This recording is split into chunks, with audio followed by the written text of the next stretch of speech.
پیارے دوستوں، بھارت کے ایک ہندو گاؤں پر اللہ کا ایسا عذاب آیا کہ پورا ہندو گاؤں ہی پانی میں بہہ گیا۔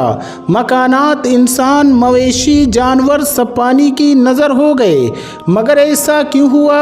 یہ لوگ ایسا کون سا گناہ کرتے تھے؟ یہ جاننے کے لیے پوری ویڈیو کو آخر تک ضرور دیکھیے گا۔ پیارے دوستوں، آج ہم جس گاؤں کا ذکر کرنے جا رہے ہیں وہ گاؤں بھارت کے شمالی علاقے میں واقع تھا، جس کا نام بھومی دھام تھا، جہاں کثیر تعداد میں ہندو آباد تھے۔ اس گاؤں میں تقریباً 300 مکانات تھے، جن میں سے صرف 5 مکان ایسے تھے جہاں مسلمان رہتے تھے، باقی 295 خاندان ہندوؤں کے تھے، یعنی کہ یہ گاؤں ہندوؤں سے بھرا پڑا تھا۔ اور اس گاؤں کی خاص بات یہ تھی کہ گاؤں کے سبھی ہندو خوشحال تھے اور قریب کے شہروں میں کام کیا کرتے تھے۔ اگر کسی ہندو کو مالی مشکلات کا سامنا ہوتا تو دوسرے ہندو اس کی مالی مدد کرتے تاکہ اس گاؤں کا ہر ہندو خوشحال رہ سکے۔ اس کے برعکس دوسری طرف 5 مسلمان خاندان بھی تھے جو مفلسی اور غربت کی زندگی گزار رہے تھے۔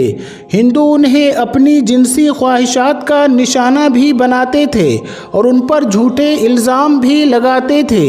بھومی دھام نامی اس گاؤں میں ایک چھوٹی سی مسجد بھی تھی جس میں اکثر تالا لگا رہتا تھا۔ کبھی کبھار کوئی مسلمان ہمت کر کے اس مسجد میں جاتا اور نماز ادا کرتا۔ ایک بار ایسا ہوا کہ چند مسافروں کا گزر اس گاؤں سے ہوا جو اس ہندو گاؤں کو کراس کر کے اگلے شہر جانا چاہتے تھے۔ یہ مسافر نہ صرف مسلمان تھے بلکہ بہت بڑے تاجر بھی تھے۔ یہ ہر روز اپنا مال دوسرے شہروں میں بیچنے جایا کرتے تھے۔ جس دن یہ مسافر بھومی دھام نامی اس گاؤں میں پہنچے تو وہ دن جمعہ کا دن تھا اور نماز کا وقت ہو چکا تھا۔ وہاں کے ہندوؤں نے جب تاجروں کو بڑی شان سے مسجد کی طرف جاتے دیکھا تو چوراہے پر اکٹھے ہو گئے۔ مسافر تاجروں نے جب مسجد کے دروازے پر تالا لگا دیکھا تو بڑے حیران ہوئے۔ خیر، انہوں نے مسجد کے قریب پہنچ کر ایک مسلمان شخص کے گھر سے چابی لی اور مسجد میں داخل ہو گئے۔ ان میں سے ایک نے بآواز بلند اذان دی تاکہ آس پاس کے مسلمان بھی نماز ادا کر سکے۔ پیارے دوستو، جب مقامی مسلمان مسجد میں آ گئے تو مسافر تاجروں میں سے ایک شخص نے صورتحال بھانپتے ہوئے تقریر شروع کی۔ گاؤں کے غیر مسلم مسجد کے باہر کھڑے تقریر سن رہے تھے۔ یہی وجہ تھی کہ تقریر کرنے والے نے غیر مسلموں کو اللہ کے عذاب سے ڈرایا اور لوط علیہ السلام کی قوم کا حال بیان کیا کہ کیسے وہ ہم جنس پرستی میں مبتلا ہوئے اور اللہ نے ان پر عذاب نازل کر دیا، جبکہ تقریر کرنے والے شخص نے مسلمانوں پر ظلم ڈھانے والوں کو بدترین انجام سے بھی آگاہ کیا۔ اس کے بعد جمعہ کی نماز ادا کی گئی اور تاجر اپنی منزل کی طرف روانہ ہو گئے۔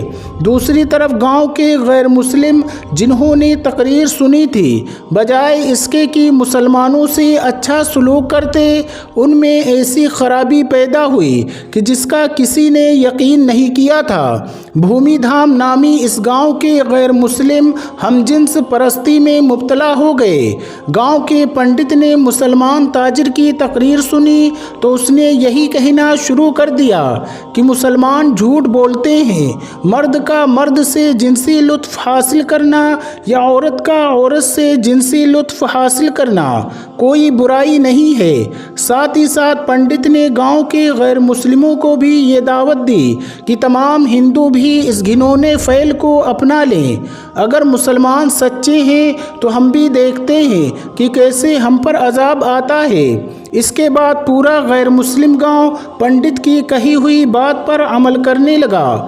بھومی دھام نامی گاؤں میں رہنے والے غیر مسلم اپنی جنسی خواہشات مردوں سے پوری کرنے لگے اور ہندو عورتیں بھی لذت کے لیے دوسری عورتوں کا استعمال کرنے لگیں۔ گاؤں میں رہنے والے مسلمانوں نے جب یہ دیکھا تو انہیں سمجھانے لگے کہ ایسا کر کے تم اللہ کے عذاب کو دعوت دے رہے ہو، مگر وہ کہاں ماننے والے تھے۔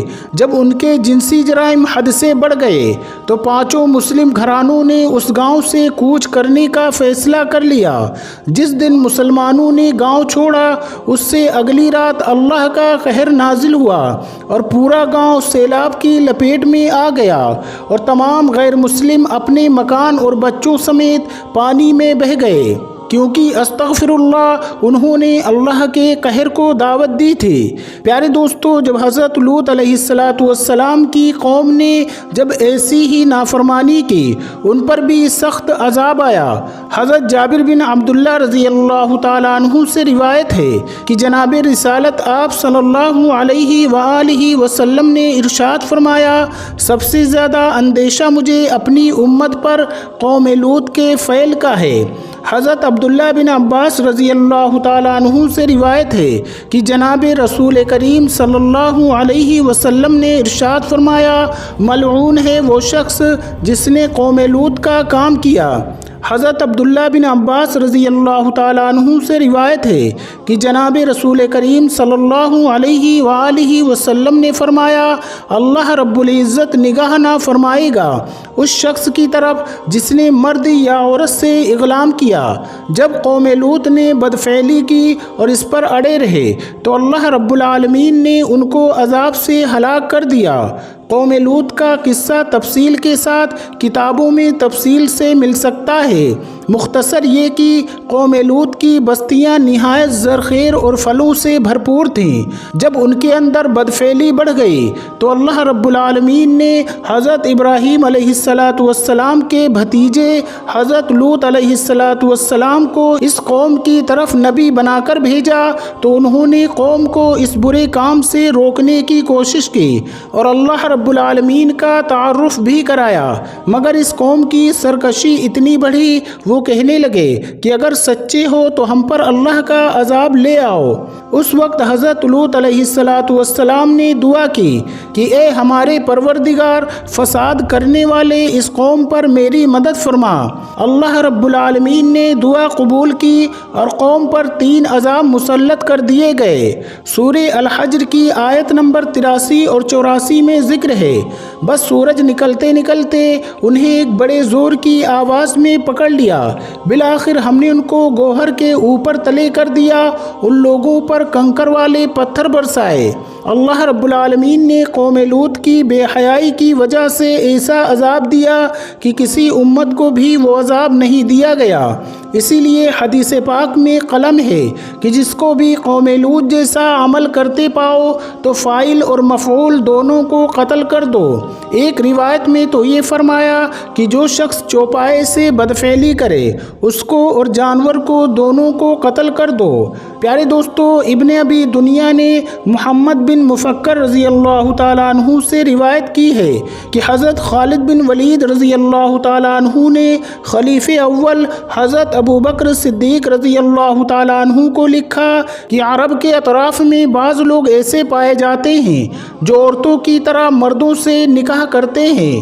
تو حضرت ابو بکر صدیق رضی اللہ تعالیٰ عنہ نے صحابہ کو جمع کیا، جن میں مولا علی مرتضیٰ بھی شامل تھے، اور فرمایا کہ اغلام ایسا گناہ ہے جس کو کبھی کسی نے نہیں کیا، اس کو کسی نے نہیں کیا سوائے قوم لوط کے، اور اللہ رب العالمین نے اس کی جو سزا دی وہ سبھی کو معلوم ہے۔ میری رائے یہ ہے کہ ایسے شخص کو آگ میں جلا دینا چاہیے۔ حضرت ابو بکر صدیق رضی اللہ تعالیٰ عنہ نے حضرت خالد بن ولید رضی اللہ تعالیٰ عنہ کو لکھا کہ ان کو آگ میں جلا دو، تو حضرت خالد بن ولید نے ان سب لوگوں کو آگ میں جلا دیا۔ امام اعظم حضرت ابو حنیفہ رحمۃ اللہ علیہ کے نزدیک بھی ایسا کام کرنے والوں کو آگ میں جلا دیں یا ان پر دیوار گرا دیں یا ایسی ہی کوئی اور سزا جو حاکم یا بادشاہ جج تجویز کرے۔ اس لیے ایسے عمل سے جس قدر ہو سکے بچنا چاہیے، کیونکہ یہ عمل اللہ کی ناراضگی کی وجہ بنتا ہے۔ آخر میں حسب روایت دعا ہے کہ اللہ رب العالمین اپنے فضل سے ایسے تمام افعال جو اللہ رب العالمین کی ناراضگی کی وجہ بنتے ہیں ان سے ہماری پوری حفاظت فرمائے، آمین ثم آمین۔ پیارے دوستو، امید کرتے ہیں آپ کو آج کی ہماری یہ ویڈیو ضرور پسند آئی ہوگی۔ اگر آپ کو یہ ویڈیو پسند آیا ہو تو اس ویڈیو کو دل سے لائک کریں اور زیادہ سے زیادہ لوگوں تک اس ویڈیو کو ثواب کی نیت سے شیئر کریں، اور اس ویڈیو کے بارے میں آپ کی کیا رائے ہے کمنٹ باکس میں اپنی رائے کا اظہار ضرور دیں، اور مزید اسی طرح کے روز کی ویڈیو پانے کے لیے ہمارے چینل کو ضرور سبسکرائب کریں۔ السلام علیکم، اللہ حافظ۔